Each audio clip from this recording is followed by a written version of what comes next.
broadcasting from the Unshackled Studios in Melbourne.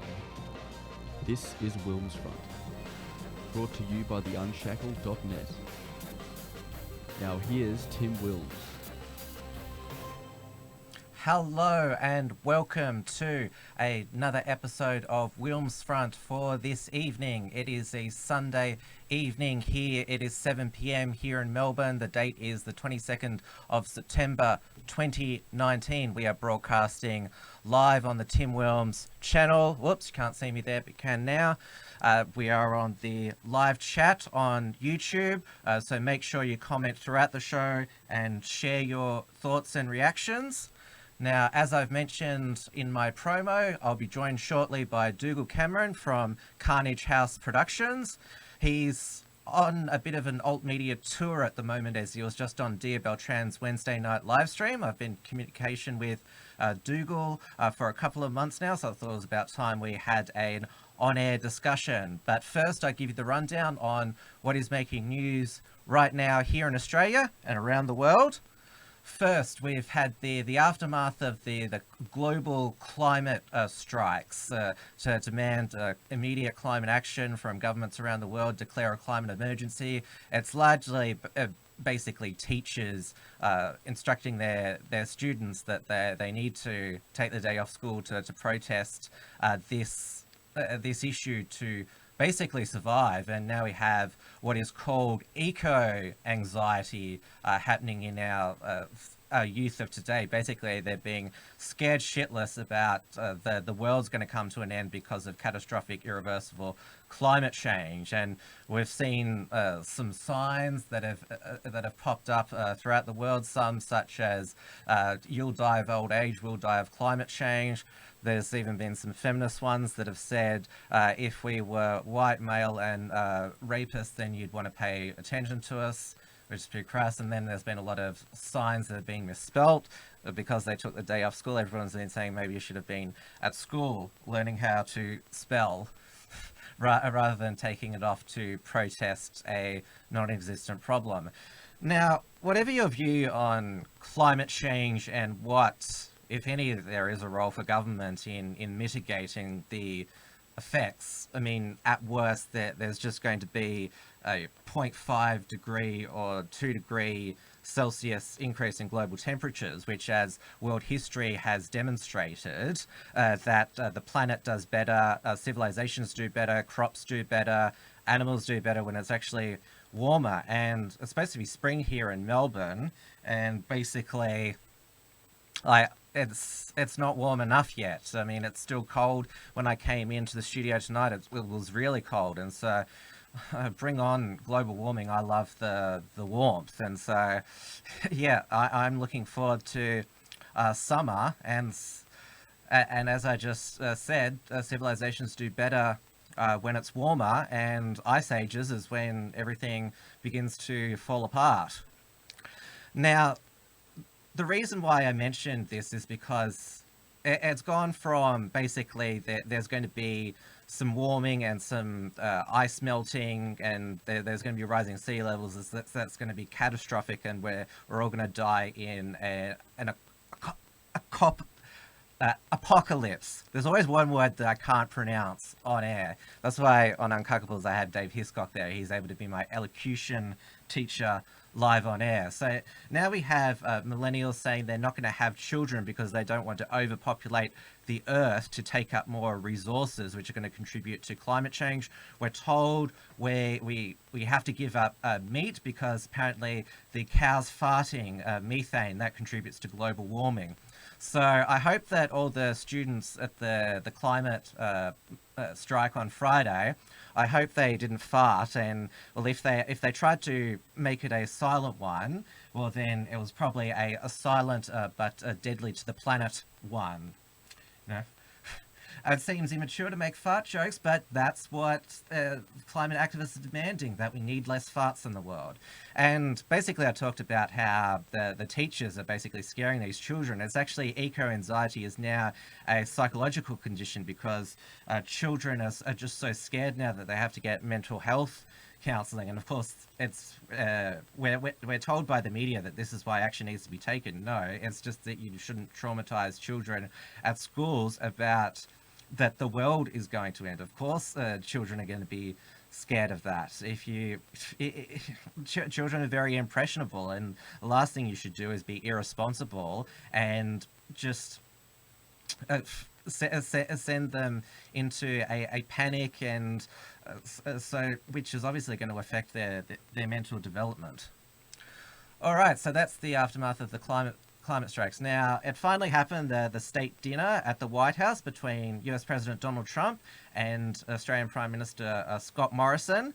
Donald Trump called him a man of titanium, which is similar to what George W. Bush just described John Howard as a man of steel back when they were quite close when they went into the Iraq War together, and there was a very warm relationship then. And so obviously the Trump-ScoMo relationship, it's obviously trying to rekindle that sort of bromance that was there between Howard and W.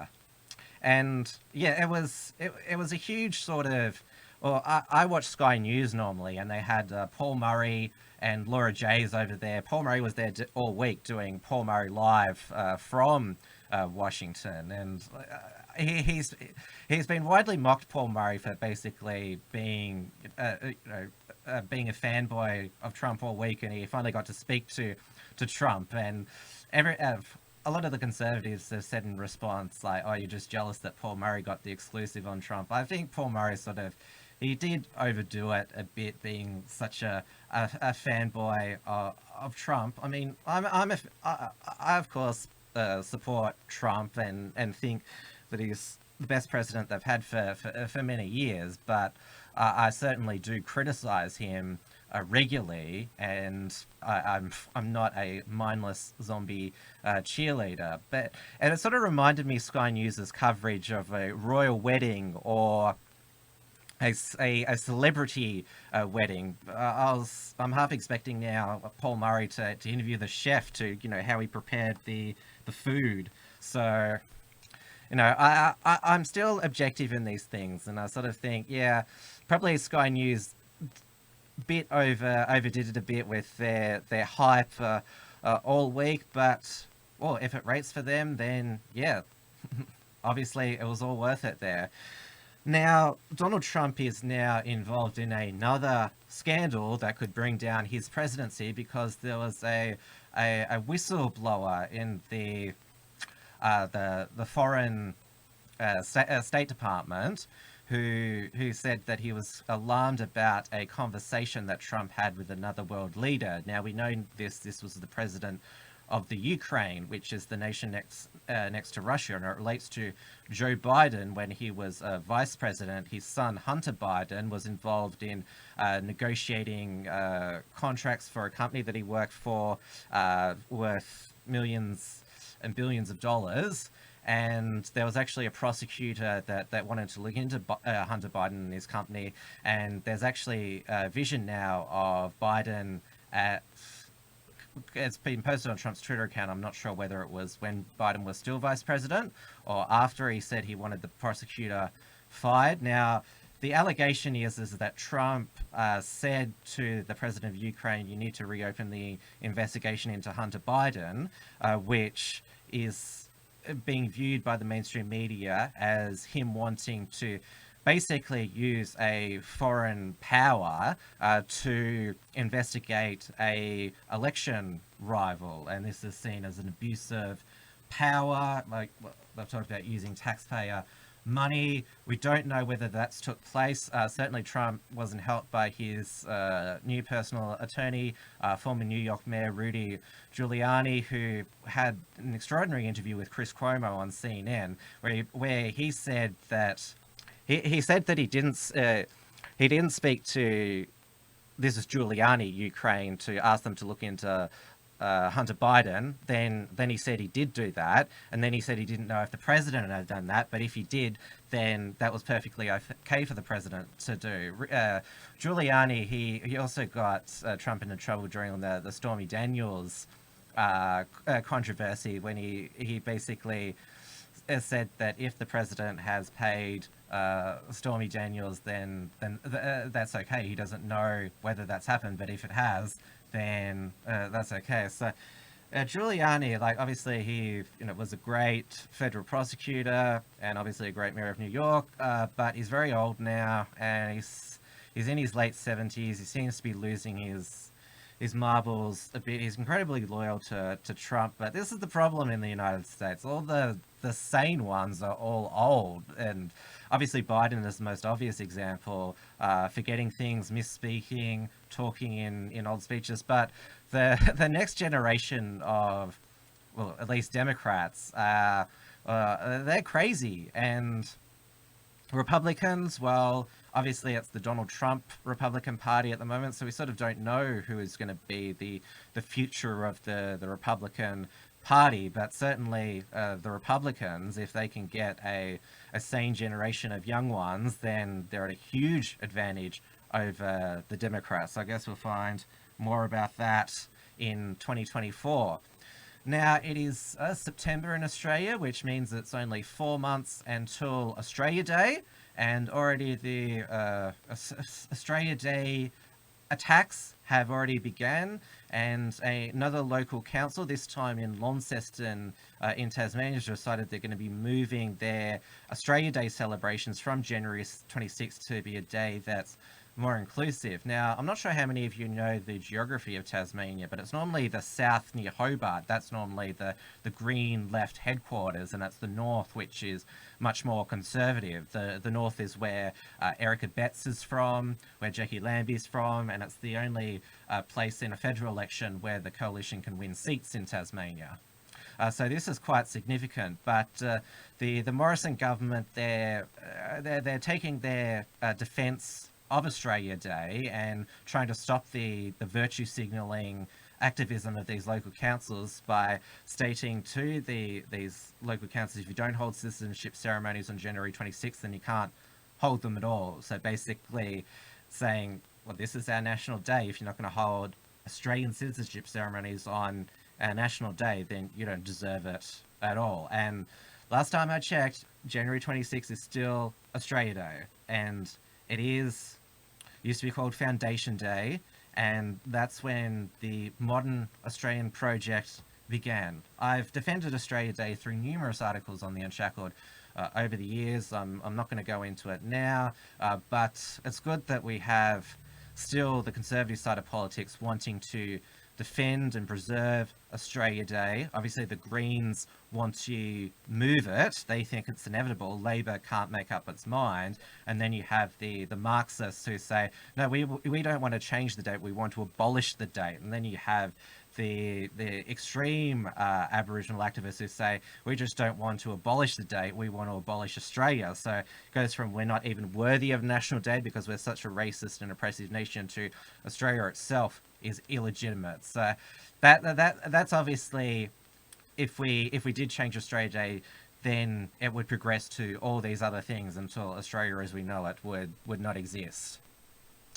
All right, and remember that Storm Area 51 event, which got 30,000 RSVPs on Facebook with the motto, they can't stop us all. Well, it did cause a bit of an enforcement agency resources to be dedicated to it, but as with every Facebook event, people who say they're going to turn up don't actually do, and so it's only been about 3,000 who've turned up, which has been much more manageable. There's been one arrest of one of the attendees for public urination, which sort of seems turning up there and doing that. Well, some UFO obsessive people, can be a bit strange, but it was interesting that the US military, they had to apologize for a tweet that said they were going to use bombers on the millennials who'd turned up there. There was a lot of speculation that this Area 51 storm was a Facebook algorithm manipulation to distract people from Jeffrey Epstein's arrest, and the people who suspected that, there's the next storming event is coming up later in the year. Storm the Clintons' mansions. They can't suicide us all. So we'll see if that happens. I would love that to happen much more than Area 51. And of course, Area 51, just if you don't know, it's outside Las Vegas in Nevada, so out in the desert there. So our presidents have had access to the Area 51 information, but no one has disclosed it. I think Bernie Sanders, he's promised if he's going to be elected president, he will declassify what the US government knows on UFOs. But in my opinion, I think we've got a lot more to be worried about from people on this earth in the current state the world's in, rather than what some hypothetical aliens are going to do. All right, that's the rundown for tonight. I won't let our guest waiting any longer. So Dougal Cameron, he operates Carnage House Productions with his older brother Alexander, who has written articles for The Unshackled, and his younger brother Andy. Dougal is the most prominent face in the family, conducting the one-on-one video interviews that are published on their YouTube channel. And the brothers also produce a weekly podcast called The Wrap, which is a summary of the news of the week, which you can view on SoundCloud and iTunes. It's certainly on my weekly must-listen to podcasts. So I would certainly advise you to make sure you subscribe. Now, Carnage House has been going for around a year, and many of us have noticed their rise in recent months. So they've been a great addition to the local alt media community. So I'll just bring Dougal on now. Dougal, are you there? I'm here. Thanks for having me. Can you hear me? Yes. I'll Beautiful. just see if this transition worked. Oh, I no. thought the silent but deadly to the planet joke was brilliant, if I may say. Yes, there's a time and a place for fart jokes. Okay, there's the ugly mug. Yeah, I've got you on the screen. So thank you for joining me tonight, Dougal. As I said, it's great that we're finally having an on-air chat. And yeah, you were just on Dia Beltran's live stream Wednesday evening, which I think a lot of people thought was just a flirt piece because she was very sort of giggly schoolgirl over you. I promised I'm not going to do that to you tonight. I don't blame her. But I am going to start off by talking about one of your physical characteristics, and that's you're a ginger. People who are watching this will be able to see that, but you're the only ginger in your family, which means that there's a ginger gene in your family, and it's manifested in you. So I just want to ask, have you done sort of like a family tree to find out where the ginger gene originated? No, I haven't. One of my uncles has got it, but we also don't know where he got it from. My conclusion is that the ginger gene is actually powerful, and it blesses some lucky ones of us. I'll give a quick little shout out as well to my lovely girlfriend Dia. She loves a shout out, so. Well, that's all I gotta say. Yeah, she was with Morgan Monroe, our senior producer today, just at church. Oh. That's another one of her boyfriends. So. Making me jealous. Yeah. Well, that's a Melbourne boyfriend. Okay, I'll keep the fort down in Sydney. She's got a lot of boyfriends. No problem with that. Now, obviously, you're a proud ginger, but obviously there's been a lot of stigmatization and prejudice against gingers over the years. Obviously, the terms carrot top, ranger, Daywalker. yes, daywalker. There's another one, red hair, no friends. Have I left any out? No, I'm going to report you for offending me, though. I think put you before the Human Rights Commission. Well, I think it's because of this marginalisation of gingers that they have been attracted to extremism, because there was a lot of attention a number of years back to a ginger jihadi, an Australian one. I have seen some of them around. Yes, and it made journalists investigate, and there were a lot of ginger jihadis. But I've also noticed that on the far right, or the extreme far right, there actually are a lot of gingers there as well. There's a few of them in the chat here. So it seems definitely that, gingers, they are easily susceptible to radicalization. The outsiders. Yes, well, it wouldn't surprise me. I mean, it takes a certain type of power to make it through the annual Kick a Ginger Day every year without feeling some type of emotional pain. But no, it was all I never really cared about. It was all fun. And you know what? Sometimes when you can turn your weakness into a strength, you just grow out your hair long, and then well, some Australians. Well, who would you say, where gingers has kind of a stigma or it's funny jokes? It's like Australia or maybe like Western countries, maybe, right? But you go to like China and you meet like Chinese people, you meet African people, like they think ginger hair's the best. So you get the reverse of that in different countries, actually. I just remembered one more ginger insult that I left off. Fanta pants. Or fan pants. Mm. I haven't heard that one before. Original. Yes, but you know what that means. Oh, okay. Do the carpets match the drapes? Is the question. Yes. You don't have to answer that. Well, that's for me to know. And anyway, that's it. That's all I'll say on that. I'll get in trouble if I say silly things on the air. Yes. Oh, well, that's why I thought I'd start off with something light. Good option, I think. But there has been obviously a ginger pride movement now. Like there has been like ginger parades, and I think there actually is a bit like of like there's now like ginger models. Like there's been a real sort of, I guess, surge to sort of basically, I wouldn't say legitimize. To make it cool. Yeah, make it cool. Yeah, who cares? Who cares, man? Like I think, yeah, I wish I could say something on that, but I just have no reaction to that at all.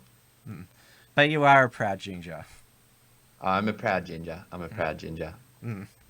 All right, onto Carnage House Productions. We've got sort of that's the silliest I'll be tonight.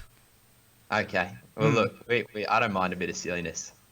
It's what makes us different here in the alt media, that we have the freedom to obviously talk about serious issues, but also lighten it up because people want a bit of both. 100%. I like it.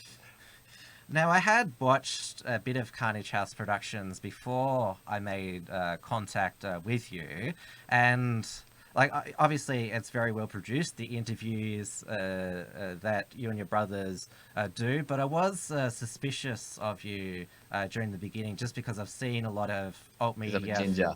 No, we've moved on from that now. But because I've seen a lot of my time with the Unshackled, seen a lot of alt media people rise and fall, and obviously it takes a certain type of not just commitment, but also you have to make sure that you're catering to the alt media market. And what I mean by that is that you have to be red-pilled enough to basically attract the people who don't want to watch the mainstream media, because it's called the alt media because it's to offer an alternative to the mainstream media, things you can't say on the mainstream media. And when I heard you and your brothers talk about the deep state, that's one of your sort of favorite. Alex Jones always talks about the globalists. You and your brothers is it's the deep state. Sorry, that's my impersonation. It is the deep state. It's fucking deep state. And obviously, you shared all of our skepticism and most skeptical people view of the Epstein suicide, that there was something more to that. Yeah, it was very strange. I mean, I remember I was on holidays in China with one of my buddies, and I said to him, look, if Epstein makes it to the trial, we are going to see some something's going to happen, right? Something is going to happen. And this is a guy who's not really even into politics. And then his red pilling was when he came back and found out he suicided while in the Supermax, in the same cell they held El Chapo in. But yeah, I'm skeptical. I don't know about what the actual final, like with the autopsy and stuff. I'm still kind of undecided, but Alex, my older brother, was writing a lot of. He wrote a lot about Epstein. He wrote a really nice kind of summation of the Epstein thing in some of the articles he did. I think it appeared on the Unshackled. Yeah. But yeah, we're very skeptical of the kind of the Clintons, the deep state, George Soros, and it's kind of part joke, part serious. But we like to blame basically every wrong thing that happens in the world on the deep state, and it could be true. Yes, as I said, I've republished Alex's articles, and I pretty much agree with all of them. They're always spot on. He does appear on camera, but you guys don't like to do sort of Skype things, and so Alex's main way of contributing has been writing articles, but they've all been great. Yeah, well, one of our issues is that we're actually pretty technologically illiterate. Like, we don't really have a lot of idea what we're doing. That's, I think, our catchphrase on our Instagram is we have no idea what we're doing. And it's very, because he's in China, right? And China blocks like a lot of different social media. So it's actually very difficult for us to do any video. But I would like to do that at some point. He's going to be back in a couple of weeks as well. So he'll be on camera a lot more. We'll do more stuff together. But yeah. Yeah, I'm going to have him on the show as well. And I think you already know Cool. probably what I'm going to spend half the show talking about. Oh, Epstein's and the Clintons and the... A certain photo from 23 years ago. Oh, yeah. Safe in the arms of a superpower. Yeah. I'll Yeah. save that for another time. So Now- that's going to out us. Oh, well, it shows you're survivors. Yeah. We get up. Now, you're 21, and Yeah. you're the middle child, so Yes. you'd say Gen Z, you three are. Yeah, I get mixed up with those things, but yeah, I think Gen Z is correct. I think. Now, you say you're technologically illiterate. I get what you mean in terms of broadcasting and things like that. I was when I first started the Unshackled. I didn't even I had to learn WordPress, then learn podcasting, video production. It was all a learning curve. But that's what you got to do. Like, you got to jump in the deep end, and no, basically, if you do that first episode, no matter how bad it is, it's there and you've got something to work with. Yeah, 100%. I mean, we filmed ours. We recorded the audio on one laptop and filmed the video with a second laptop, and we put it up on the end of a table, and then we just kind of superimposed the two. But I think as well, I think audio is more important than video, but at the end of the day, it's the content is much more important than either of them. And if you've actually got stuff that's kind of interesting to watch, people are happy to put up with kind of subpar production. Yeah, definitely. It's that obviously you need decent production values, but yeah, it's the content and what I was talking about. If you're entering the alt media, you've got to offer something that mainstream media isn't willing to do. Yeah, 100%. I mean, one of the I mean, you and your listeners would all be familiar about the deficits of the mainstream media. One of my things I really well, I mean, I'm 21, right? I know some things that the mainstream media won't tell you, but overall, I don't know that much at all. And this is kind of like a journey almost of learning. A big reason why I make this, my brothers make it, is actually so we can try and work things out and learn things. Because there's a lot of things to learn, and we're all really young. But one of the problems I have with the mainstream media is you get journalists, and one of the things with journalists is that they're not actually trained in anything except journalism, usually, right? They'll report about economics and politics and different things, but they usually don't have a political or economics background. And maybe that's doing a disservice to some who have really gone and studied it in their own time. But you get people who don't know the subject matter of what they're talking about, but who pretend to know everything. And I think when you pretend to know everything, it can be really dangerous because the mainstream media can be very believable. And it gets this rebound effect where one journalist writes something over here and that gets reproduced in a different mainstream media outlet over here. And all of a sudden it's become reproduced so many times that it's just taken as truth. But in fact, not many of the people who actually disseminated it actually know about the subject matter to begin with. I know that critics say that people like us are talking heads, but we are truth seekers. We have an opinion, but we don't claim to know everything. And so that's why I know that if there's a a subject area that I'm interested in, I want to learn more and form a view on it, I do seek the opinion of experts. Sometimes I interview them on the show. Other times it's just people I consult with just privately. But Yeah, that, absolutely. that skepticism, that is what is missing from the mainstream media. And sometimes skepticism leads to when you're like seeking out the truth, it can be unpleasant at times. Like it can lead you to some unpleasant Yeah, you can scare the conclusions, daylights out of yourself. or it's things that other people don't want to hear. Yeah, and yeah, I fully agree with you there. And it's I mean, it can be kind of difficult because sometimes a lot of it is because you can be very emotionally attached to ideas. Like that's just quite a natural thing. And when you're confronted with things that don't quite align with your kind of at least your worldview, it's very difficult to integrate and very easy to kind of cast away or explain away or cast a character assault at the person who presents it to you. But I do like that a lot about the mainstream media. Sorry, about the getting lost in my brain. Oh, did you let something slip there? Not quite. I'm trying to be pretty open, but I'm just there are being some things I'm facetious. dealing with. There are some things I'm dealing with. But no, I love when you can learn things that the media does. Like the truth is, I shouldn't be, and you might think this as well. Like I shouldn't be popular at all on YouTube. Like there's like if the mainstream media was doing a good job, there would be no room for any of us, right? And that would, but that it's kind of good and bad in that way that the mainstream media is failing. That creates an opportunity for other people to provide their opinions that have different aspects of truth and different facts and stuff like that.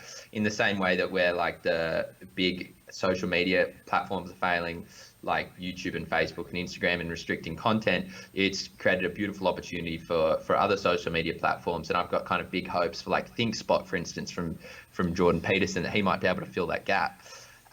But either way, I think a lot of times the failings creates an opportunity. So so that's what I think. You mentioned ThinkSpot, so you're a bit of a lobster fan. Oh, can I tell you, if Paul Murray's a fanboy of Donald Trump, I'm a pretty big fanboy of JP. He's gone into rehab because Yes, of he an has. addiction to a heavy prescription medication. And Jordan Peterson, my opinion is I've never really got what's the big deal about him. I went to his show, not this year, but last year. He's never really somebody who's appealed to me, offered something new. I don't really like self-help gurus. One of our alt media friends, James Fox Higgins, over at The Rational Rise, he hosted a show, Vox Day versus Jordan Peterson, Jordan X, because Vox Day wrote a book, Jordan X, basically saying that Jordan Peterson is a fraud, and went through the 12 rules for life, basically debunking them. Okay, well, I'd love to read it. I think Jordan is incredibly. I think that his content is incredibly good. I really enjoy it personally, and I find it improves. I find it improves my life genuinely. When I listen to his stuff, I come away with valuable things.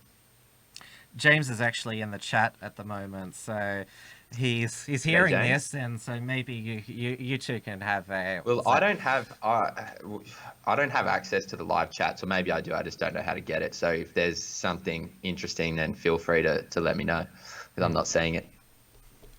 I probably should have said for you to get it on before, because live chat's half the fun. D is in there basically doing her best to basically pump you up. That's nice. That's what a supportive girlfriend should do. But focusing on the mainstream media and like the elites and the establishment and the activists, they hate News Corp and Sky News. They consider that the far right outlet spreading misinformation. But hey, Sky After Dark, Nazis. all of them. When Epstein committed suicide, I was watching Paul Murray live, and he had Nick Cater on from the Menzies Research Centre and Jared Blay, who's a shadow Queensland LNP state minister, and they basically said about Epstein, said, "Oh, I'm sure there's a plausible explanation. You know, you always go for the stuff up over the conspiracy, except that with Epstein's suicide, everything's stuffed up. It wasn't just one stuff up. It was basically everything that could go wrong. I tell you what, I'd be interested to hear what you think about this. I mean, when we talk about the deep state, it's obviously very powerful. There's very powerful people in there. You look at like key figures like Soros and Clinton, obviously very high intelligent people, high IQs, whatever. But it's like, you look at some of the fuck ups they have, like the Clinton's email scandal, like the guy just not deleting the emails when Clinton told him to twice. And then you look at how poorly the whole Epstein thing was. I mean, it leads you to believe partly that there's a lot more stuff going on which we don't know about, which seems intuitively true. But it also leads me to think that a lot of these people aren't actually as smart as we think they are. They might be terribly dumb in the way they handle some of these incidents. Like, it gives me hope that they can be defeated just because they seem so inept at doing the evil supervillain stuff. Well, if you look at the history of Epstein's crimes, obviously he took that very generous plea deal in 2008 where he only pled guilty to prostitution, not child sex trafficking. And I don't know, everyone's saying, how can you do a plea deal where they agree not to prosecute your co-conspirators? Isn't it supposed to work that you sign a plea deal to give up your co-conspirators? That's normally how it's supposed to work.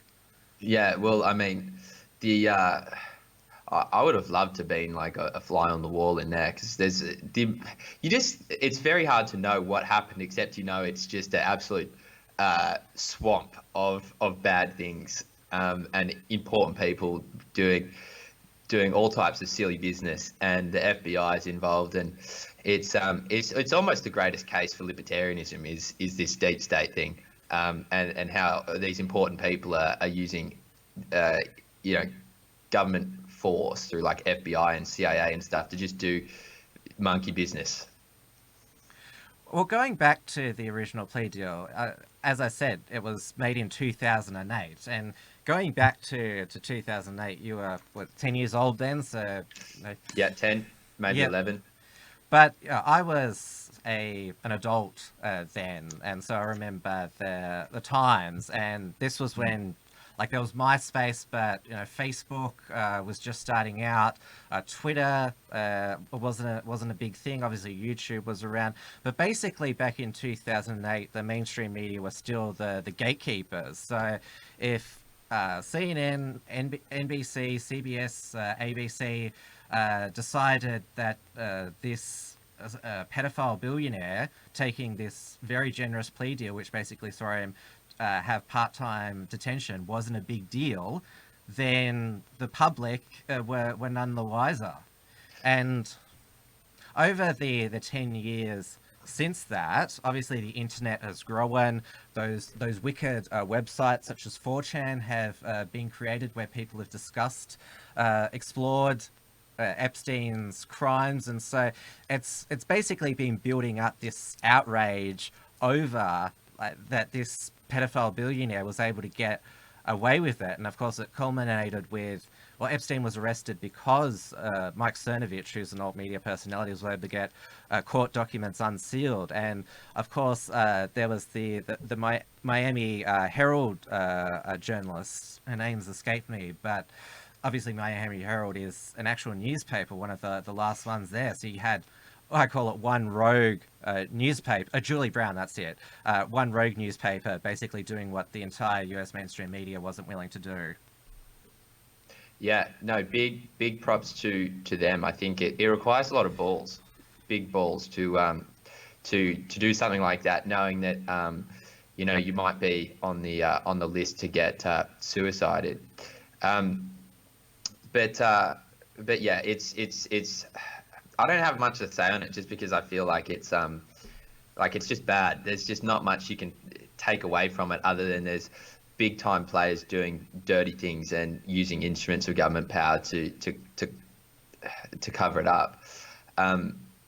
So yeah, I mean, I was reminded of I saw a post from James O'Keefe the other day. I think it was some anniversary of the Acorn scandal where he was only like, I think he was young. He was like 21 or something. Yeah, that Just was like the thing that made him James Yeah. O'Keefe, and Yeah. it was the beginning of sort of, because in 2008 Obama got the endorsement of all of the mainstream media, and then 2009 was the beginning of the fight back against the Obama agenda, which conservatives, they didn't go out on the street and riot and say "not my president." They actually scrutinized Obama's government and exposed, this guy's a bit of a fraud, not practicing what he preaches, letting a lot of corruption and dodgy practices go. Yeah, and I mean, it just took, I think he was like 21 at the time. He just had a little bit of money. He bought this like fur jacket, pretended to be a pimp, and his friend, I should remember his friend's name. But she went out and pretended to be the hooker, and they just brought down an entire government organization. I mean, I think it was uniformly, I don't know what I'm saying. I think every member of the Congress voted to shut down Acorn after the videos came out. And that was I was reading Breitbart's book as well. Breitbart was instrument that kicked off, I think, Breitbart website as well, that story. And remember how Andrew Breitbart died? No, I don't remember exactly. Was it suspicious? Well, yes, it was just about when he was about to break a big story on the Clintons. Oh, right. Well, I'm sure that'll I'll go and research that afterwards, because it's not surprising, but it's disappointing. Now, you and your brothers, as I mentioned, were Gen Z, and I should also make the point, it's good that like the three of you are doing this project together, that like there's brotherly love, to use the phrase, like obviously, because we're at a time when sort of families are disintegrating, and there's a lot of attacks on basically the family unit and like how society used to be. So it's really inspiring to see like three brothers like all in this together, and you seem to all get along really well. I'm not sure if there's sort of many sort of big sibling fights when you were growing up. I appreciate that. It is a lot of fun to do it with them. There was always a lot of sibling fights, because there's kind of 1.5 years between my older brother and myself, and then 3 years between me and my little brother. So there was always jockeying for the who's the alpha male between my older brother and myself in the house. But even no, but in terms of doing this, I mean, you can get on each other's nerves a little bit because you know how to kind of push each other's buttons, but overall it's good. And I think basically we produce our best stuff when it's all three of us together, with a mic of our own, than any two of us or kind of one of us. And that's when we have the most fun as well. Because at the end of the day as well, like, this is still it's fun. I mean, the editing and stuff can be laborious, but it's I wouldn't do it if I didn't enjoy it, and having them definitely makes it more fun. Yeah, that's, as I said, like, you're great working together, and yeah, obviously I've said I enjoy your podcast. Well, I appreciate that. We missed last week, and I'm gonna make sure to do one tonight. One of the problems is anyway, I won't bore you with the details, but we do love a good podcast, and we'll be making one tonight. Release for tomorrow morning. Yeah, I think I've been your biggest slave driver, saying when is expected to be out on Monday morning. Look, I appreciate that. Don't make me listen to like a ABC News podcast. Oh, mate, I wouldn't wish it on my worst enemy. Yeah, that's the threat that I'm unleashing. Okay, well, yeah, no, I appreciate that. I mean, it can be, you know how it is. I mean, it can be hard to make yourself go and put the mic on the stand and plug it into a computer and do some research and start talking. But it's fun when you get into it, and then but I'm like not naturally a disciplined person at all, and it's something I've really been trying to work on in different aspects of my life, is like showing up each week and being committed, and it's a skill I'm still learning. Well, it's obviously being, like, because it's a form of entrepreneurship. You've got to be, if you want something to happen, you've got to make it happen. You've got to be disciplined. Yeah, and yeah, you got to be disciplined, and yeah, the other thing is, like, one thing I've started to realize as well is that these things you don't usually get good at things quickly. It usually takes quite a while for you to actually get good at something. I mean, although this kind of alternative media scene is very new, it's like growing slowly is something I'm more and more kind of comfortable with. Like, I don't even want to, like, I have no real desire to be like a famous or like a rock star or something. If this thing works out as a byproduct of like enjoying ourselves and learning, then kind of and having fun, then that's awesome. But it's it probably won't. If it does go really well, it won't happen for a few years, and that's just kind of the game we're in, and we're just trying to get better at it, and kind of have fun. Now, as I mentioned, you and your brothers, you approach everything with skepticism, open inquiry, and I think that a lot of Gen Z are like that today because they've been raised on the internet. If they've wanted to know the truth about something, they've been able to look it up for themselves. Obviously, the expression back in the day was Google it, but I don't think you should do that anymore.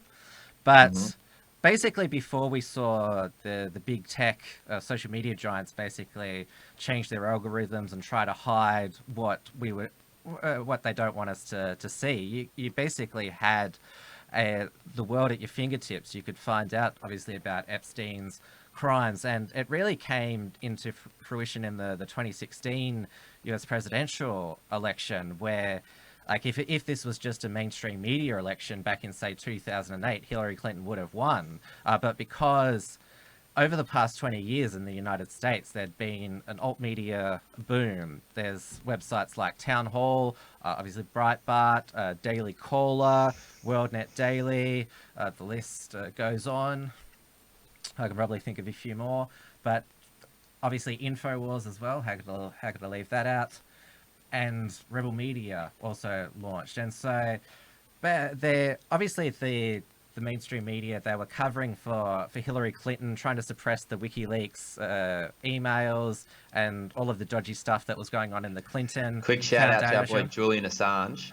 Quick shout out to him. Yes, I know that you and your brothers are big advocates of free Assange, and I think we'd all like that Trump, or he's got the deep state around him who basically want to hang him, and so we don't know sort of what if Trump's got a 4T chess move to protect Assange. Yeah, well, can I tell you what? I hope so. But at the end of the day, he's standing up for what he believes in. He's got a few Australian supporters out here. He's got anyway. And what also came back into prominence during 2016 was what's termed the Clinton body count, because it's been documented over the years by various people. The people in the Clinton family's inner circles who've fallen out or had information who've mysteriously died. So it's either a suicide, the most infamous one, 2 bullets to the back of the head, a heart attack, and well, there's also plane crashes as well. Plane crashes. What happened to Seth Rich? Yes, Seth Rich. It was the death of Seth Rich that really put it back into the people's minds, when you even had people like Sean Hannity talking about it. And Seth Rich he's suspected of the one who gave the emails to Julian Assange, and he was walking back in Washington, D.C. late at night, was shot dead, and the police said it was a robbery gone wrong, even though nothing was taken from him, and that was the end of it. And it's sort of the same as as soon as the medical examiner said Epstein committed suicide. It was basically like case closed. With the police in Zeth Rich case, they said it was robbery gone wrong. We didn't catch the people, but case closed. Yeah. No, it's so strange. And who's the who's the big Democrat donor who just got done because he kept having these black guys around and overdosed them on heroin? What's that guy's name? I haven't heard of that. I'd have to Well, invest. okay, well, there's it was actually a front page CNN story, which is why I was so surprised. He's like a mega donor, and do you remember he had like 2 people die in his house over like in the space of a year because he had this sexual fetish of feeding them drugs, and it's like straight out of Alex Jones. And then finally, there's this one guy who was like getting overdosed. This happened in like the past couple of weeks, and I'm probably getting some of the details wrong. But anyway, he escaped, and the neighbors called the police, and he's like, "Yeah, this guy tried to kill me." I wish I remember his name, but it's probably out of the news cycle within like an hour. It's just like, Yeah. Hence why shocking. it's gone over my head. See, we're alert people, Yeah. but there's still stuff that we miss. Because I just saw on TA.news just yesterday, that's Tommy Robinson News, Avi Yemeni writes a lot of the content that there was an Islamic terror attack in New Zealand earlier this month that wasn't reported at all. Yeah, well, I mean, that's what Tommy went to jail for, was with the grooming gangs, which didn't go reported for like 2 years, and then he's the one who reports on them, and then he gets thrown into jail. Because he's not an accredited journalist. He's not with a newspaper or a trusted... He hasn't got, well, in Australia, it's the MEAA media accreditation card. Can I tell you, if you have that card, it means people should listen to whoever else is not you. Yeah, pretty much. That's basically... If you've got that like... card, I reckon that means that you get disqualified from. No. It's yeah, it's the Tommy Robinson thing. It's like the amount of police resources and government resources which went into putting this guy in jail within like the same day of his contempt of court thing, when it took like 2 years before they even took notice of these grooming gangs which were happening, and Tommy was the only person reporting it. It's just shocking. Yeah, and the government has been, because his profile's increased so much over many years, and at the beginning of this year they took him off Facebook, YouTube, and this is what we've seen, because like Tommy Robinson was around when I was in my early 20s, and he was interviewed by the mainstream media. And it was the same with Alex Jones. I mean, he was on the radio, on the FCC-controlled radio waves, and it seemed that people like Tommy and Alex, like the globalists and the people in power, thought, well, they're just cranks. Like nobody's going to listen to them. You know, giving them some attention, it might be good for our ratings, but you know, who's going to listen to them? And then, of course, they've been like, oh shit, there's Brexit. Oh shit, there's Donald Trump's become president. Oh shit, there's all of these nationalists being elected all over the world. And all of a sudden, Alex Jones, been on the air for 20 years, gets deplatformed in 24 hours from everything. And Tommy Robinson, it was more of a slower process, but they got him in the end. Yeah. Well, I mean, I thought his documentary, the #Panodrama, was fantastic. Did you get to watch that? I watched probably about a sort of 5-minute summary of it. Right. Well, yeah, I thought it was great, and it went inside like the BBC. It had them like paying people to make up different stories, and then trying to smear Tommy, and it was I don't know. Well, like it's one of those things where you say like you don't know why they dislike him so much, but you do know. And it's just uncomfortable to talk about how deep some of those cultural issues go. It's also now the reason why there's this get Tommy, get Alex Jones. It's because obviously we've seen since around 2015 the radical left, they've really got more power. I mean, they'd been operating like in the universities and in the media for a number of years, but they really began to take control in 2015, 2016. And so now, like, obviously we're seeing the deplatforming movement, and we've seen it with Alan Jones in Australia, trying to get him Yeah. taken off the air. And I've noticed this like in Australia with people like Blair Cottrell. If like a journalist doesn't call like him a Nazi criminal, then they'll get 50 tweets in their reply saying like, how can you not say that he's literally Hitler? It's the same with any sort of like nationalist figure. Like if a mainstream media journalist, if they write something which is fair, then they'll get all these pile on and they'll be like, oh no, people are not liking my work. Sure.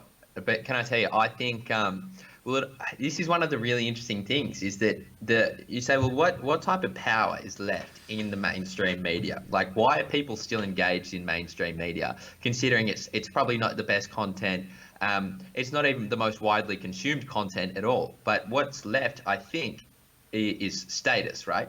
If you're the New York Times, you have a big brand name, bigger than any other brand name. If you work for the New York Times, you have much more social credit than you do if you work at like InfoWars or Breitbart or something, right? You just kind of have the name, but they don't really have anything else. I mean, Joe Rogan gets 150 million podcast downloads a month. He's the most powerful media organization in the world, him and his, Eddie Bravo and Alex Jones and whoever else in the studio. And I think that as much as we can see the status in front of us of these mainstream media or news organizations saying this is what's going on, and they kind of getting more and more kind of polarizing and extreme as they fall, I actually think that kind of the majority of people are looking to guys like Joe Rogan or whoever else who you might not even agree with based on his different policy ideas, but you like his commitment to like kind of free speech and democracy and listening to what people have to say and not trying to win a conversation by hurling character insults at somebody else. I mean, I actually think there is. I'm a lot more optimistic about the future, but I think that a lot of the problems with the mainstream media is that it's losing. The mainstream media is losing, and there's nothing they can do to stop the bleeding. And so as a result, they're getting more and more chaotic and more extreme. You mentioned Joe Rogan. I'm actually not a big fan. I don't like this intellectual dark web, as it's called, a push, because to me it's still these people, they still have a web of a circle of allowable opinion. There's certain people or groups that they will basically disavow, throw under the bus, basically deplatform as well. I can consider Joe Rogan, Dave Rubin, Jordan Peterson, Quillette. You had to look at the way that sort of Andy Ngo, mysteriously left Quillette after he was seen getting along too well with the Proud Boys.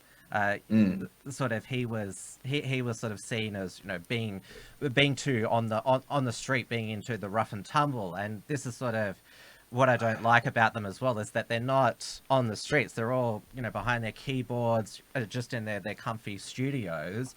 Where what's going on at the moment with Antifa, for example, they've taken over a city in Portland in the United States. In Sydney, like Newtown is pretty much Antifa HQ. Like you're not really going to, by writing like a 1,000 word essay on the flaws of third wave feminism, that's not going to defeat Antifa. No, I fully understand. I fully get where you're coming from, and I agree with you in a lot of ways. I mean, I think when Milo, I think Milo made a lot of good contributions. I think one of his issues, when I read the book, I mean, he said a lot of people kind of hate me and they think I'm kind of an untouchable cultural or political figure because I'm toxic. But actually, they should, if they listen to my opinions, they would actually kind of hear the reason. But at the same time, I'm not like those kind of Richard Spencer alt-right types. They're terrible and disgusting, and I distance myself from them. And it's like he's actually doing the same thing as the mainstream media. He's just doing it to somebody else, or he's extending the bar further along. But you're right in the sense that you do see some forms of restriction of what you're allowed to talk about on that intellectual dark web. all I would say is that it's absolutely in its infancy, and the idea that you don't have mainstream media, you don't need to rely on the mainstream media to get your news and your kind of discussions and to see where the cultural debate is at is kind of a new idea and a new behaviour, and I think it will continue to grow and develop. It's the issues you can't talk about on the intellectual dark web. Well, maybe we'll get into them, maybe we won't. But I think I think the intellectual dark web. All I'm trying to say is I think it covers the majority opinion. I think that where people, the majority people don't see their opinions expressed in the mainstream political landscape, but they might see it in alternative media. I think that's a really good step forward, even if that kind of intellectual dark web or alternative media doesn't cover everyone yet, at least. It seems to me that it's basically like right-wing elites. We don't like the elites on the left and who are currently in power, but we're basically we just want to replace the elites who are in power at the moment. Where I think the people I fully disagree with that. Why do you say that? Oh, well, they have a lot of different people on. I mean, Joe Rogan is not left-wing at all. I mean, Sam Harris is not left-wing. The Weinstein brothers, I think, would describe themselves as socialists, and they're people who come on Joe Rogan's platform quite a lot. I mean, Sam Harris said, he would have voted for Clinton. I mean, these aren't just people who are dissatisfied with the deep state. They're people with, I think, all range of different types of opinions. They're not even sometimes related to politics, but you have like very, very kind of outspoken Clinton supporters. I probably shouldn't have got into that trap of just using the general term right wing. Because yes, as you mentioned, people like Sam Harris, and Glenn Greenwald, he's left wing as well, but certainly anti-establishment. But the overall point that I'm making is that elites fighting with each other, intellectuals fighting with each other, that's still basically the one percenters, basically fighting over which direction we're going to take the world, where it's basically the people who are the ones who living day to day, like seeing the news, are the working class people, the people who are left behind, and they're the ones who actually go out on real streets. And the reason why I think that I don't want to use the word street battle, but basically like reclaiming the streets, whether it be from communists or criminal gangs or any other type of disruptive people, I think that ground level, that's where things really need to change, because like I said, a lot of these people, part of the intellectual dark web, they're still privileged people, and the people who are affected by sort of these ideas they're debating, they're sort of sidelined because they might have some fringe or unspeakable views, but they're part of society. Well, why do you think that the streets is the most important place for political change? Because that's how the left is able to affect political change. Like the climate strikes on Friday, it was basically, it was well attended. Like you saw the streets full. Those are the sort of things that makes the real decision makers, governments, quake. That's what makes the media impossible to ignore you. I mean, revolutions, like, I know that they say that the pen is mightier than the sword. I mean, how did they break down the Berlin Wall in East Germany? How did they get rid of Ceausescu in Romania? Yeah, I mean, look, I'm sympathetic with that, and I think that protests, a lot of the time, can be very influential. But I think the idea that like a Joe Rogan with Alex Jones video, which talks about and unearthing a lot of stuff on the deep state, that might be the most powerful content in the civilian-made political content there is available. I would also say that there's definitely maybe what you would call elites on the intellectual dark web, but I think Joe Rogan in particular is not kind of elite at all. I mean, grew up poor, he's an MMA commentator, but like, I don't think. Well, do you? It is interesting. Is the streets a really important kind of sphere of politics? I don't know. I haven't really thought about it, to be Well, honest. It I'm might be. speaking of the streets in terms of the people who occupy the actual streets, which All is right. Oh well, the sorry. All I was going to say as well is that at the end of the day, the most important thing for government, right, is kind of at the ballot box, right? And that's what Donald Trump understood. That's, I guess, what Scott Morrison understood. And the Not My President protests are very much, that they went on for a long time, and they would be some of the most influential maybe protests or marches that America would have seen in a while. But also, like, Trump's base and Middle America I don't think actually care that much. They'd be like, well, he is the president, and we're just going to see if he does a good job. But I don't know. I definitely, because somebody said in the comments, I think Tim is underestimating the influence of the internet versus the street, and I'll address that because what I'm talking about, the intellectual dark web, is, and James Fox Higgins has probably summarized it well, conversations about conversations about conversations.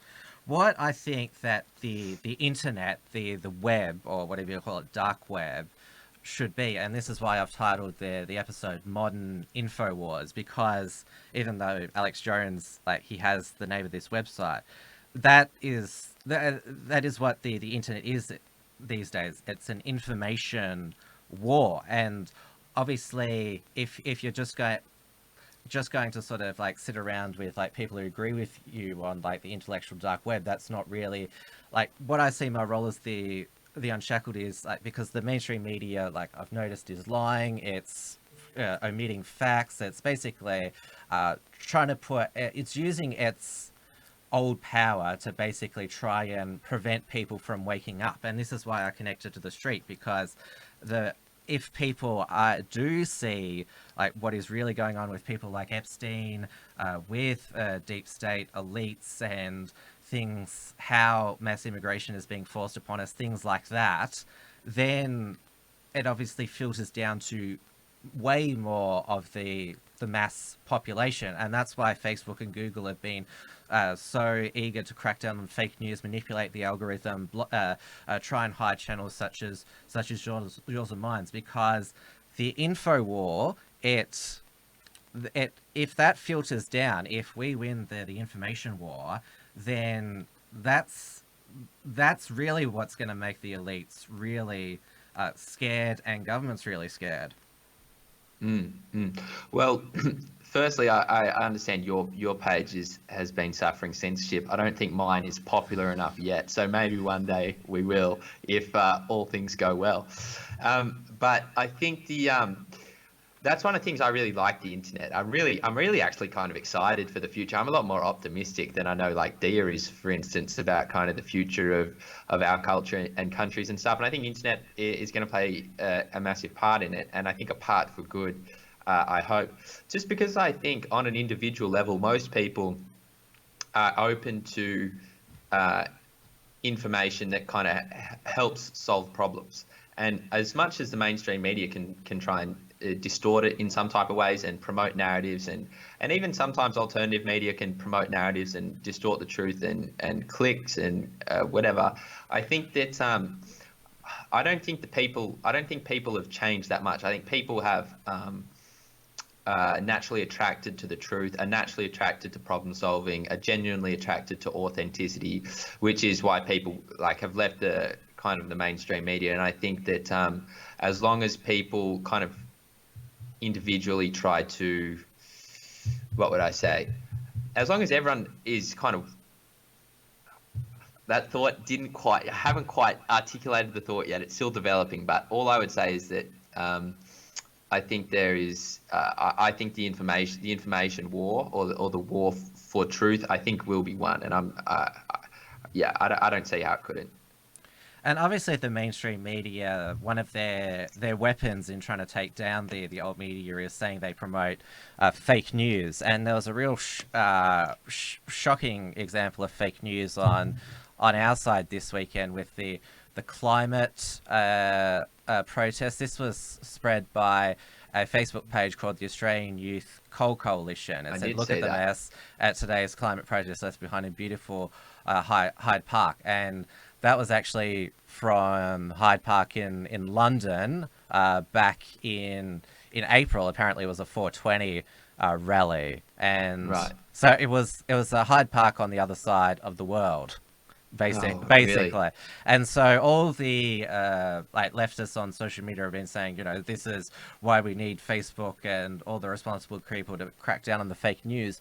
But I will my response to this is, like, because I saw this photo and I was immediately skeptical of it, because if I see something like that, if it looks too good to be true, it probably is. And I think the main people who fall for fake news are not people like us. They're probably people like the boomers, who they grew up with just the mainstream media and trusting it. Like they no longer trusted their government, but they believed that the media, they were always the guardians of democracy, and so they haven't adjusted to this online change and that's also why boomers, they fall for things like online scams and the ATO calling, where us, like, young people and that, we'd never fall for that. Like, I get scam emails all the time and phone calls, and I'm like, yeah, good one. And so I definitely think young people like that, because we're naturally skeptical. Like, we might see a photo like that and think, oh yeah, that, you know, oh, I wish that was true, but I don't trust that. Yeah, no, you're exactly right. And the only other thing I would say on the media point is that there's a temptation I think to see the faults in the mainstream media and then say, oh, okay, therefore the alternative media is like 100% good. And it's also not the case, because the alternative media can also fall underneath like narratives that can promote stuff like that. I mean, one of my disappointments with some of right-wing alternative media has been, I felt like some unwarranted and unhelpful attacks on like Alexandria Ocasio-Cortez. I feel like a lot of the coverage that she's gotten hasn't actually been like related to a policy. It's been stuff like, oh, she's a dumb waitress or something like that, or I've seen articles like that, and I really don't like that at all either. And as much as I'm hesitant to defend her, I'll like, you know, I don't want to be like a white knight or something, but I think that just because there's a problem in the mainstream media doesn't, like, I just think there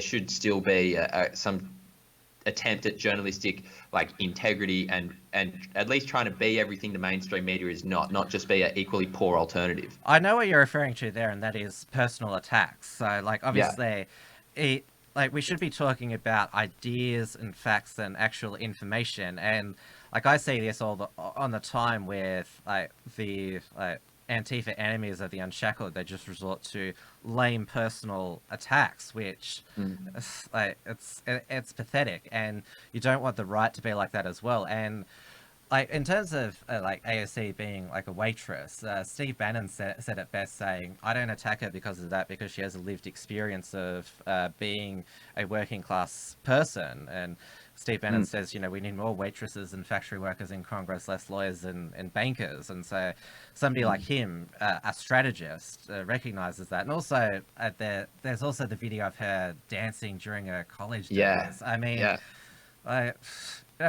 we've all like, done some dance moves. That look can I tell you? There's gonna be there's gonna be some terrible photos of me. I'm not saying I ever. If I get to all I'm saying is there's terrible photos of me. Possibly incriminating, but terrible. Yeah, you did.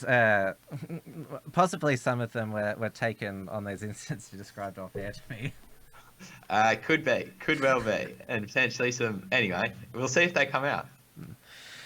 Now, obviously, I've talked about that the need to get out onto the street and not just be on the keyboard in front of the camera, and you've actually done that recently. You and your younger brother Andy, you went to the socialism conference in Sydney recently. You did a vlog from there. You went there with an open mind, wanting to learn, like, why do these people believe what they believe. I'll just play the teaser from from your vlog, and that's how it's how it ended. Reported out by the Thought Police.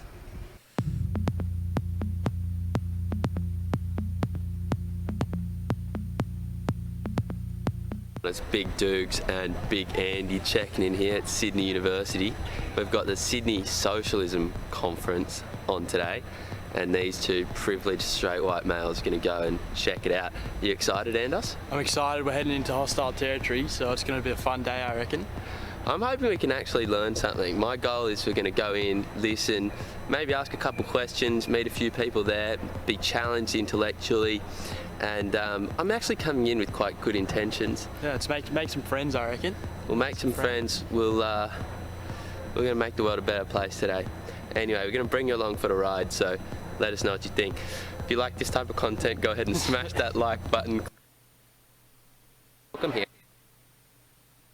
Everyone else's opinion and trying to make the best judgment we can, and saying that we have all the right answers such that all the other answers need to be dealt with violently is very, very dangerous, and one that I don't support. We're being escorted out of the venue. We haven't done anything, but we're allegedly right-wing activists. So we're getting the old escort, We're real dangerous. courtesy of the socialist event. Anything wrong? What have we done wrong? Anything? I don't know, but we're pretty pathetic. We haven't even asked a question. We're getting escorted out by the Thought Police.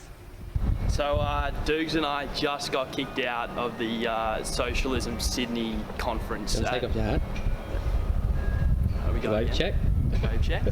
Do I look better with the hat off? Yeah, you look sweet. We rolling? Yeah. So Dukes and I just got kicked out of the University of Sydney Socialist Conference, whatever it was, because we're right-wing activists. It's come to their attention. So obviously it's a little bit disappointing that we didn't even ask a question, talk to anyone in a rude way. We had a couple of interesting conversations with people where we... Yeah, so I'm sure you've seen videos of people like Avi Yemeni and Neil Erickson where they go to sort of these type of lefty events with there's always this shit show which is fun to watch, because these leftists, they're never going to answer questions from people like Avi or Neil. But you approached this, you came with an open mind, you wanted to learn, you wanted to ask questions, but you still got kicked out for, as Andy said, being suspected right-wing activists. So I think this was probably the best video of right-wing people going to such an event, because you went there with an open mind, wanting to have a conversation, but these people, they're basically they're a closed shop that it's like they don't want to convince people, they don't want to defend their arguments. It's almost basically they just want to use a gun, and that's how they're going to deliver their socialist revolution. Yeah, man, it was pretty weird. I guess people kind of thought we might have been a bit suspicious when we brought a camera in or something. But we walked down the stairs and went to the wherever you sign in, and we just got heaps of different people come up to us so are you a socialist? And you're like, oh, not really, man, but I'm here to listen, ask a few questions, see what people think, and they're like, oh, so which workshop, which session are you going to? I think, and I was like, oh, the rise of Nazis or the rise of the alt-right or whichever. And oh yeah, the rise of the alt-right in Australia, it's really dangerous.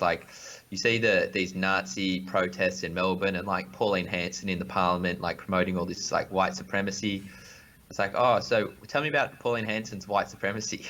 And her motion, it's okay to be white, was white supremacist.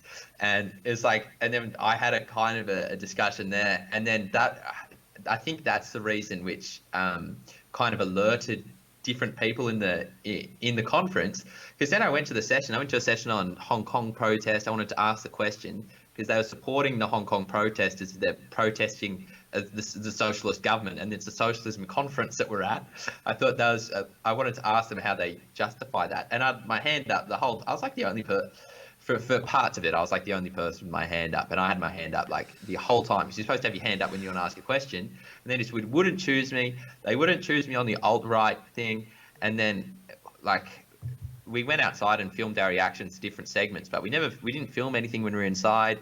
We didn't even get to ask any questions. We didn't say anything, except to different people outside the sessions when we just had a casual chat, and then we were just sitting down having lunch, and this I was disappointed in my fellow gingers. This 6'7" man bun guy, who's also a ginger, I had a man bun too that day, so we're having a man bun competition, and he said, "Look, we've been alerted that you guys are right-wing activists, and they're gonna have to ask you to leave." And it's like, it's your event, you can kick me out if you like, but it doesn't sound good when you're not even willing to have a discussion about your arguments. Because I'm not even saying that you're wrong. I'm saying I have my opinions and I want to listen to yours, and you're telling me I'm a right-wing activist. It's like, it's much worse for you than it is for me. One, because I get to make a clickbaity YouTube video, and number two, I didn't have a number two. Mainly it's, number two is that you don't, it doesn't seem like you're willing to defend any of your ideas. It sounds like as the organisers of that event, they'd make great members of the Stasi in East Germany, that picking out who are the suspected dissidents. Yeah, we would be pretty obvious. I mean, we had some. We were the straight white males with that automatically puts you on the list, I think. Well, what was the racial makeup of it like? Because what was it? It was, I think it was predominant. We got in trouble from. And yeah, I would say it's mainly white, but a mix. There was definitely different. There's mix there. I'd say that the mix at the socialism conference, it would probably be the same, or if not more white than what was at their CPAC Australia conference. Remember that far right conference that needed to be shut down? Mate, I would not doubt it. Would not doubt it. Now, you don't like political labels, but you generally refer to yourself as a libertarian. I do as well, which leads me to the question: have you got your approved libertarian card by the Libertarian Purists? Are you a real libertarian? No, I wouldn't be a real libertarian at all. I mean, I lean libertarian on almost everything. I like the idea of people being responsible for themselves. I like the idea of the individual being the right level of social analysis. I like the idea of smaller governments and letting markets do what they do best where they can. But at the same time, I have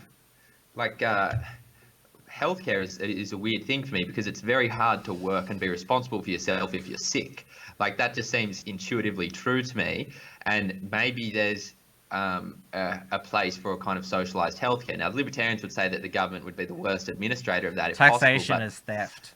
But yeah, and it's kind of like it goes down right to this fundamental level of individual rights and where do rights come from in metaphysics and stuff, which I've kind of had a little read of, but I'm not that good at it. And but I think partly I don't really like ideologues that much either. Like I think pretending you have all the answers because you have like this really nice ideology, I think is unlikely to be true. But yeah, I'm kind of libertarian, and I would not get I wouldn't get a libertarian card if I was by any real libertarians.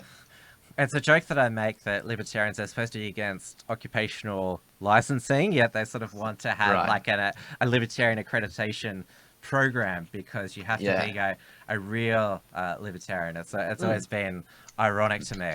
But it's weird, like are you like an Ayn Rand libertarian or like a Milton Friedman libertarian or like probably a Hayek or like what?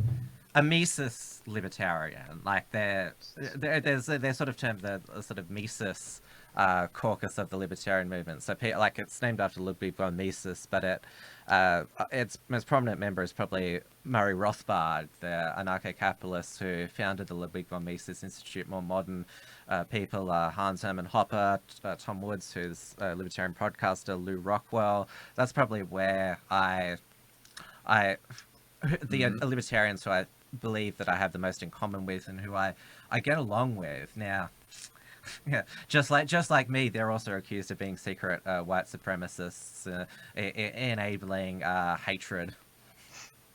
Yeah, I mean, it's so strange that libertarians get thrown in there. I mean, one of Donald Trump's main things has been his like deregulation agenda, and people still accuse him of being authoritarian. It's like he's trying to get less power. He's trying to have less power, at least in like the economics of the thing. And I mean, anyway, but I think well, to be fair, those names you listed, I'm about 0% familiarity with any of them, and that they would definitely deny my libertarian card. The Mises people. Yeah. I reckon I'll send you some literature and get you into some contacts, because I think you cool. Well, because you and I get along, I think you and them could get along. All right. Well, very cool. I'm excited. But I think probably the issue that libertarians should be most concerned about is that of free speech, because especially in the digital age, we've talked about Google and Facebook, and we've seen our own Prime Minister Scott Morrison, New Zealand's Jacinda Ardern wanting more crackdown on extremist content online, whatever that word means. And we've seen pushes for increased hate speech laws. America it's quite protected with its First Amendment, but we are seeing it eroded everywhere. And this is the thing, that the left have basically, they've been able to say, if you support free speech, you support enabling Nazis. That's what they say. Yeah. That free speech is a gateway to Nazism, which is quite absurd, because I've never known a free speech society to lead to totalitarianism. I mean, the United States has had free speech protected for 250 years, and there's been no fascism. There does seem to be a very strong correlation with totalitarianism and a whole lot of schools of thought being illegal. I think those two go pretty close together. I mean, I think it was 1936, I want to say, it was the burning of the books in Germany. I mean, it's like anyway, it's you're right, it's absolutely silly. It's absolutely silly. And as well, like, I don't know, people would be able to tell me about this, and the idea of like how right wing is libertarianism. Like, I don't really know, but at the end of the day, it's like libertarians and I think conservatives are kind of very much natural allies today, particularly behind the free speech thing, where it wouldn't have happened like 20 years ago. Like 20 years ago, it was the religious right who was trying to like ban violent video games, who was trying to like ban The Simpsons. It was like we've flipped it. Yeah. I remember when I was a teenager that there was a moral panic in the United States because Janet Jackson's nipple was broadcast on live TV. That was going to traumatize a whole generation, and we basically needed the FCC, the TV watchdog in the United States, to basically censor television to bad words, or even if you saw somebody's like crack on like live TV, that was it was going to scar us. Yeah. I mean, it's all I would say is that I love saying that. All I would say, that's been my catchphrase for the podcast. But the free speech issue, I don't think is necessarily a partisan one. I think it's like a principled one. I think it just should be free speech regardless of kind of the political climate you're in, and it's kind of jumped from the left wing from a left wing issue to a right wing issue, and I think that's one of the reasons why the free speech people get lumped in with the like right wing people, or it's weird to me. It's weird to me. And I would also add to that, it's because I'm planning to write at some stage an essay on this, how basically the modern left, that they've basically fallen into the trap of loving big brother government, because back in my day, like, they were the ones who were against, They were cool. they were against the Iraq War, abuses of power, but now they're basically the Antifa people. It's like, we want the CIA and the FBI to basically monitor the internet to crack down on these far-right extremists. We need these lists of people who are potentially extreme. We need things such as, preventative detention to, lock those people away. The best mainstream media press coverage Trump got is when he bombed the Syrian air bases. It's so strange. Yes, well, that's why I say that I haven't changed. I've always been the same. It's just that the supporters of free speech and the enemies of free speech have basically reversed. Yes, sounds a lot like Mark Latham. You're interviewing him, aren't you? Yeah, I am this week. But his thing has always been that, like, when 20 years ago I was the head of Labor, or however long ago it was, but I still believe basically the same things, but the cultural landscape changed. I hope you ask him about, because he kind of lost me earlier this year, Mark Latham, when he said the solution to drugs at music festivals was more sniffer dogs and more police. Oh, my God. Ugh. So, yeah, if you're going to do a good job, you've got to grill him on that. Okay, well, 100% I will. I want to ask him about marijuana legalization. I should ask him if he's ever done a drug. If you've read the Latham Diaries, his post, he actually wrote about when he was first a junior MP in the 1994. That apparently the MPs were, like, passing around a joint in Parliament House, and he had a whiff on the joint, and so he was basically saying there was. I think this is why they probably don't want to be drug tested, the politicians, because... Oh, can I tell you, there would be so many politicians who love drugs. Yeah. There would be so many. I mean, I think this is what my little brother was telling me. He reckons there was a study done, and it was like a sewerage study. It was like, which suburbs in Sydney are the biggest drug users, and it was the richer suburbs. Yeah. It was different types of drugs, but it was the richer suburbs. I mean, I reckon the amount of bankers who would be on, who would love cocaine recreationally, but also would be on cocaine working, or to get a deal done because they're in the print room trying to finish a deal, would be way higher than anyone's happy to admit. I mean, I even had one of my friends who's a pharmacist, and you know how like at pharmacy, there's there's a rule, or it might even just be New South Wales, I don't know. But basically, it's to help heroin users so they can come in and swap their syringes for free for a set of new syringes. And it's basically like a hygiene thing, so it doesn't spread with whichever diseases. And she's like, you would be surprised at the amount of high performing white collar people who come in and swap their needles. It's much more than you think it is. If you want a real crackdown on drug use, I suggest get the sniffer dogs and the police to the Melbourne Cup. But I think you might catch too many maybe bankers and lawyers and socialites and high-profile celebrities at the Melbourne Cup. Yeah. Oh, can I tell you, there'd be that many drugs there. And I mean, let's not pretend we can stop the drugs. I mean, drugs are going to happen. No. Either way. It's, you get my point. That. Oh, yeah. 100%. I think it's silly. I mean, I think there's 70,000 arrests from marijuana every year in Australia. I just think it's so dumb, such a waste of resources. And I mean, not being the fun police. I mean, marijuana doesn't kill anybody.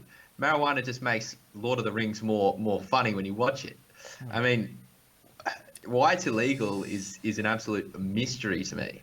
And I know that on previous podcast appearances, you've said, you're a bit of a party boy, and you talk about you and your brothers being a boy band, and there's that famous line in the One Direction song, "Tonight let's get some and live while we're young."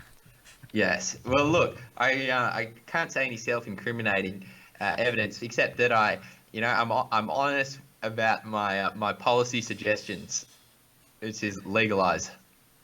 Yes, and that's probably a good note to end on. So I think we've had a good chat tonight, Dougal. I hope I haven't put you in sort of an uncomfortable position because everything I do now is live and it's on the record. So No, I've enjoyed it. I like actually going live, and I'm pretty attracted to the live because it means you don't have to edit and upload as far as I can tell. yeah, But that's what I'm loving as well. That it just goes live and it's there, and yeah, you get the live chat as well. So it's been a pretty live chat tonight, and as always, the live chat has been most triggered when we've talked about libertarianism and freedom.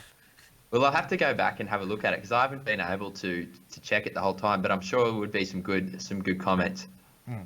I love the people in my live chat, but I also do like to trigger them from time to time. We've sort of come to a sort of an understanding, me and my live chat, but they do like my shows, so I do appreciate it. Yeah, well, there's a reason they tune in, huh? All right, we'll chat again soon, but thank you so much for coming on tonight, and look forward to the wrap tomorrow morning. Hint, hint. And, Okay, I'm gonna go and make it happen. And yeah, can't wait for more of your interviews. And yeah, I get back out onto the street. There's stuff happening in Sydney, so yeah, get out Thank you. I there. appreciate it. I'll try my best. Take care. You too. All right, that was, yeah, as I said, I really enjoyed that chat, and I'll just bring up the screen if I bring it back. Oh, I haven't brought myself back there. Yeah, now I'm back here. All right, so I hope Okay, you cool. enjoyed that. Dougal, you're supposed to shut up now. Mute your microphone. As I finished the show. All right, he's silent now. All right, so we're up to episode 4 now. As I said, the channel, this is you can only watch Wilms Front on the Tim Wilms channel. This is a brand new channel, basically because Wilms Front is on every Sunday, Wednesday, Friday night, 7 p.m. Melbourne time. So there's a dedicated channel. You know where to go to watch Wilms Front, and you also know what time to as well. Though I am just the guts of the episode, the feature interview, I am re-uploading that onto the main Unshackled channel because that has 7,500 subscribers. So I want to give people who are still on that channel a taste of what they're missing over on this channel, and basically so we've got some more content there to basically keep that channel keep going. And if you haven't already, subscribe to this channel, click the bell to allow notifications, give this episode a thumbs up, comment below, and please share because, as I mentioned, YouTube is doing their best through their algorithm manipulations to hide our channel and make it as difficult as possible. It's basically censorship by stealth. And what we are creating here, not just at the Unshackled, but through our partners as well, is a complete Australian alt media primetime lineup. So as I mentioned, I'm on air Sunday, Wednesdays and Fridays, but I'm also 7 p.m. Melbourne time on Tuesday evenings. I host Trans Tasman Talk on the Unshackled channel with my New Zealand counterpart, Due de Boer of rightminds.nz, and we talk about what's going on in each of our respective nations, since we are the Anglosphere nations of the South Pacific. That is still live on the Unshackled main channel. That is, we've had 2 episodes so far. Both episodes have gone fantastically well. And of course, every Thursday on the Uncockables channel, 8:30 p.m. Melbourne time, the Alt Media Super Show.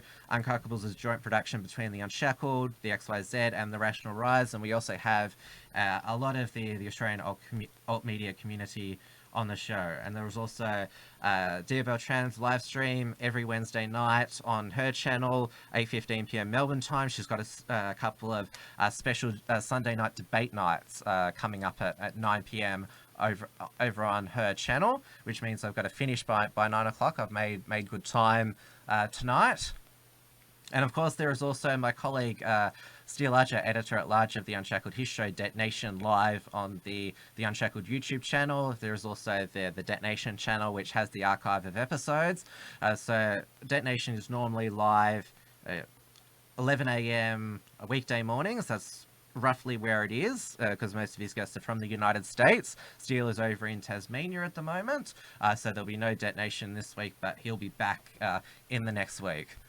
Now, of course, with our increased production here at The Unshackled, we can't do this without your support. You can't send in super chats yet because this channel is under 1,000 subscribers.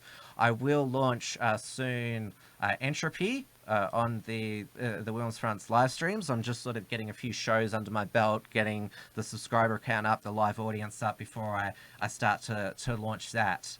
And of course, that was made famous by Maddie Rose of XYZ Live. That's another one I nearly forgot to mention. XYZ live every Monday evening around 9:15 p.m. Melbourne time on Maddie Rose Live YouTube channel. It's separate from his channel, Maddie's Modern Life, which is also an XYZ news outlet. So as I mentioned, to support our work, you can go to theunshackled.net/membership or theunshackled.net/donate. We're also on Patreon, Subscribestar, and we have a paypal.me address. All the links are in the description. And we will soon be on Rational Rise TV, which is run by our friend James Fox Higgins over at the Rational Rise.